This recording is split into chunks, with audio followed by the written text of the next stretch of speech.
Free fire game খেলতে শুরু করি 2020 সালে। এলাকার ভাই ব্রাদার গুলোকে দেখতাম রাতে এক জায়গায় বসে বসে শুধু চিল্লাচিল্লি করতো। একদিক দিয়ে ভালো লাগতো, অন্যদিক দিয়ে মনে হতো এরা এমন চিল্লাচিল্লি কেন করে, চারজন করে। তারপর তাদের কথা মতো তাদের মতোই শুরু করি ফ্রি ফায়ার গেম। প্রথম দিন গেম খেলে রাত জেগেছি 11টা, যেটা ছিল রাত জেগার প্রথম কারণ এবং প্রথম ভালোবাসা। এলাকার বন্ধুরা মিলে রাত হলেই আড্ডার আসর দিয়ে বসতাম আর শুরু করতাম গেম খেলা। সবাই তখন গেম খেলা নতুন শুরু করি। এত পরিমাণ আনন্দ ছিল গেমটিতে যা বলে বোঝানো সম্ভব না।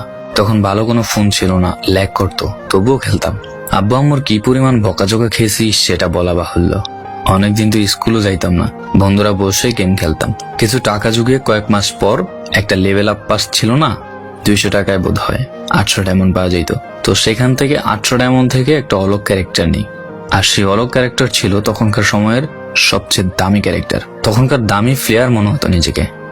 আবার গেমের ভিতর অনেকের সাথে বন্ধুত্ব পর্যন্ত হয়ে গিয়েছিল। গেমের ভিতরে বন্ধুত্ব হলেও বাস্তব ছিল বন্ধুত্বগুলো। তখন ফ্রি ফায়ারে ডু পার্টনার সিস্টেমটা ছিল না, তাই কোনো মেয়ে গেমেও ছিল না। তারপর যখনই মেয়েরা গেমটা শুরু করে তখনই আস্তে আস্তে গেমের আনন্দ নষ্ট হয়ে যায়। অনেক বেশি র্যাম প্রয়োজন হতো, তো তাই গেমটা খেলতে ভালো একটা ফোনের প্রয়োজন হইতো। কিন্তু তখন ফোন ছিল না, কোনো রকম একটা ফোন দিয়ে খেলতাম গেমটা।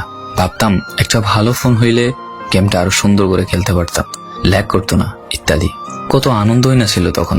প্রতি সপ্তাহে শুক্রবার বসে সবাই গিল্ডের গ্লোরি ফুল করতাম একটা কাস্টমের জন্য। পরের দিন সবাই মিলে আনন্দ নিয়ে একটা একটা করে কাস্টম খেলতাম। আমার জীবনের প্রথম 3 বছরের ভালোবাসা। কোনো মেয়ের জন্য আমি গেমটাকে কখনো ইগনোর করি নাই। যখন মন খারাপ থাকতো গেমটা খেলতাম একা একা। একটা ভয় পাইলেই তৎক্ষণাৎ মন ভালো হয়ে যাইত, মুখে সব সময় একটা মৃদু হাসি থাকতো। এখন আমার কাছে গেমটা খেলার মতো অনেক ভালো একটা ফোন আছে, আমার কাছে এখন অনেক ভালো কালেকশন আছে, টপ আপ করার জন্য টাকাও আছে।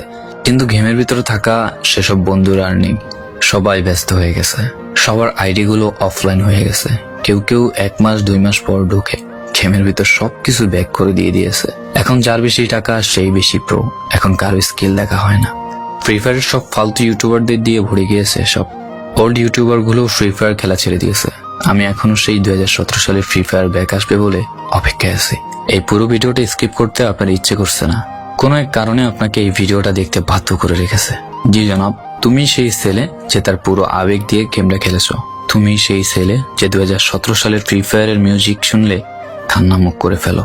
তুমি সেই ছেলে যার এত পরিমাণ আবেগ যে এখন তুমি ফ্রি ফায়ার গেমের পুরনো কোনো ভিডিও দেখলে মন ভরে দেখো। তোমার আবেগটা কোনো মেয়ে নয়, নিয়েছে তোমার free fire. I miss you old Free Fire. I miss you old Free Fire friend. I miss you Free Fire. I miss you.